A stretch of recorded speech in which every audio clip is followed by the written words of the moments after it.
Evet, biz 8. ay 23'ünde Taşlıçay Limitim şirketinde işbaşı yapmışız.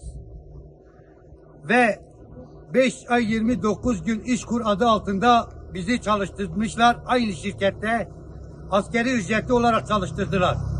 Ondan sonra Taşlıçay Limitim şirketinin kadrosuna alınmışız. DEM Parti gelmiştir. Siz AK Parti'nin elemanlarısınız. Siz AK Parti'ye çalışmışsınız. Biz o yüzden sizi işten çıkarıyoruz.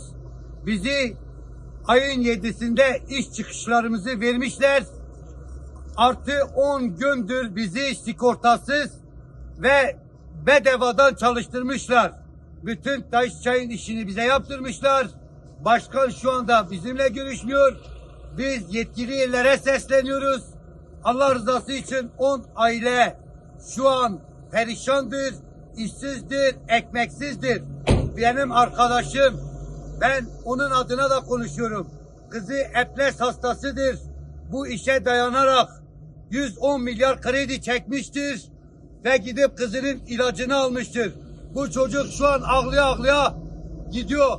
Ben yetkiliye sesleniyorum. Allah rızası için suçumuz, günahımız nedir? Bizi işte çıkarıyorlar. Ben herkesi usula davet ediyorum. Ben herkesi kardeşliğe, bak, hakka, hukuka, adalete davet ediyorum.